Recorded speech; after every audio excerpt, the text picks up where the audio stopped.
Harut व Marut कौन थे, बाबुल का कुआं कहाँ है और हारूत व मारूत का जादू किस तरह का था।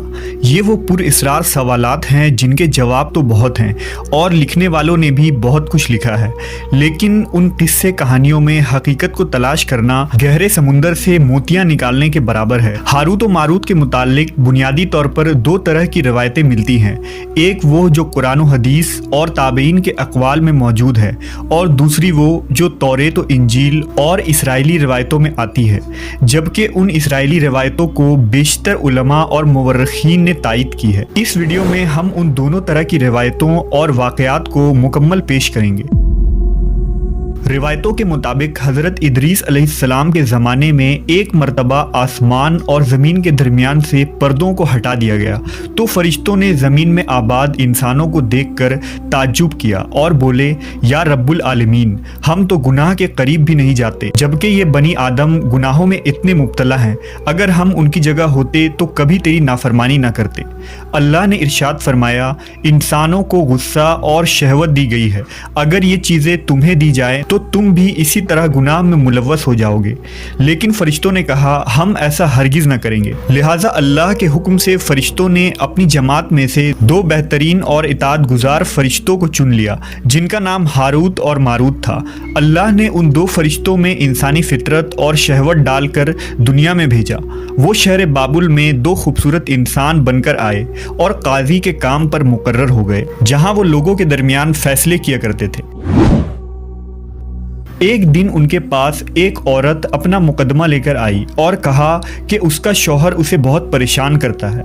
हारूत व मारूत ने जब उस औरत को देखा तो वो उसकी खूबसूरती और हुस्न से मरऊब हो गए और उस पर आशिक हो गए। उन्होंने उस औरत से जिना की ख्वाहिश की तो औरत ने उनसे कहा, तुम्हारी ये ख्वाहिश मैं तभी पूरी करूंगी जब तुम बुत की पूजा करो, शराब पियो या मेरे खाविंद को कत्ल कर दो।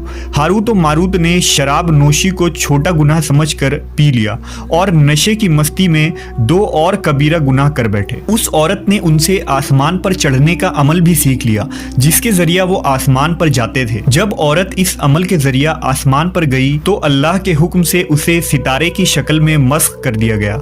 चूंकि उस औरत का नाम ज़ोहरा था, इसलिए वो सैयारा ज़ोहरा कहलाया, जिसे आज वीनस कहते हैं।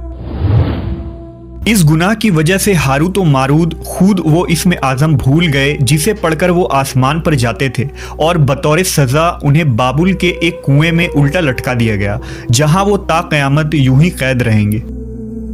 ये एक इसराइली रवायत है जिसे इमाम इब्न कसीर और फ़खरुद्दीन राज़ी जैसे मुफस्सरीन अफसाना और मन घड़त कहानी करार देकर सख्ती से रद्द कर देते हैं। वहीं इमाम सयूती जैसे उलमा इस रिवायत को मुस्तनद मानते हैं। हारूत व मारूत और चाहे बाबुल के सिलसिले में एक और रिवायत कसरत से बयान की जाती है, जिसके मुताबिक एक ज़माना ऐसा था जब शहर बाबुल रुए ज़मीन पर तहजीब व तमद्दुन का मरकज़ था।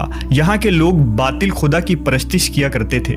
ये लोग अपनी किस्मत उनसे वाबस्ता समझते थे, इसलिए इल्म नजूम और इल्म फल्कियात में बड़े माहिर थे। उनके बुतकदों में सितारों की पूजा की जाती थी। ये लोग जादू, तंत्र मंत्र, सिफली को बहुत अहमियत देते और इस इल्म के जरिया मुआशरे में खूब फसाद फैलाते थे। ये लोग तिलिस्म, जादू, तंत्र मंत्र में बहुत आगे बढ़ गए। उनमें बड़े बड़े जादूगर मौजूद थे। उनकी तारीखी किताबों में जगह जगह जादू और तंत्र मंत्र ही नजर आता है। उनका जादू दूर दूर तक मशहूर था। मुख्तसर ये कि उस शहर का बाशिंदा होना ही जादूगर होने की अलामत थी।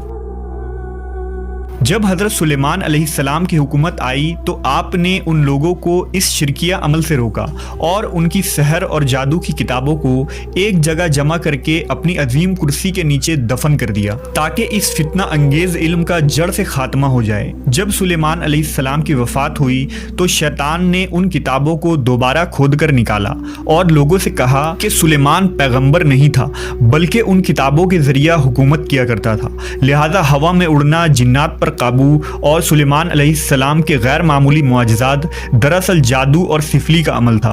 बनी इसराइल ने उसकी पैरवी की और उन किताबों को पढ़ना शुरू कर दिया। लिहाजा दोबारा ये शर अंगेज इल्म इस कौम में सुरायत कर गई। अल्लाह ने सुलेमान अलैहिस्सलाम पर लगाए गए इल्ज़ाम और तुहमत की नफ़ी करते हुए सूरह बकरा में फरमाया है, اور انہوں نے اس چیز کی پیروی کی جو شیطان سلیمان کی بادشاہت کے وقت پڑھتے تھے، اور سلیمان نے کفر نہیں کیا تھا لیکن شیطانوں نے ہی کفر کیا۔ لوگوں کو جادو سکھاتے تھے، اور اس چیز کی بھی جو شہر بابل میں ہاروت و ماروت دو فرشتوں پر اتارا گیا تھا، اور وہ کسی کو نہ سکھاتے تھے جب تک یہ نہ کہہ دیتے کہ ہم تو صرف آزمائش کے لیے ہیں، تو کافر نہ بن۔ لہذا جب یہ سحر کا علم بابل میں عام ہو گیا اور لوگوں کی تکلیف اور پریشانی کا باعث بن گیا، تو اللہ نے دو فرشتوں کو انسانی صورت میں مامور کیا کہ وہ جادو کے عوامل اور اسے باطل کرنے کا طریقہ لوگوں کو سکھائیں تاکہ وہ جادوگروں کے فساد اور شر سے محفوظ رہ سکے۔ لیکن یہ تعلیمات غلط مقصد کے لیے بھی استعمال ہو سکتی تھی، حالانکہ وہ فرشتے لوگوں کو تنبیہ کرتے تھے اور ان کے لیے صراحتاً کہتے تھے کہ یہ تمہارے لیے ایک طرح کی آزمائش ہے، لیکن پھر بھی وہ لوگ ایسے کاموں میں پڑ گئے جو انسانوں کے لیے ضرر اور نقصان کا باعث تھا۔ بعض عربی داستانوں میں اس کنویں کا ذکر بھی ملتا ہے جہاں کئی لوگ پہنچے اور ہاروت و ماروت سے ملاقات کر کے جادو کا علم بھی سیکھا، جبکہ بعض مورخین کا کہنا ہے کہ عراق کے شہر حلہ کے قریب ایک کھنڈر میں موجود قدیم کنواں ہے جہاں سے بابل کی سرحد شروع ہوتی تھی۔ یہ اس کنویں کو ہی چاہ بابل قرار دیتے ہیں۔ بہرحال اس واقعے سے یہ سبق ملتا ہے کہ سفلی اور جادو ایک شرکیہ عمل ہے، مگر یہ کہ اس کا استعمال فساد اور شر پسندی کے خاتمے کے لیے کیا جائے۔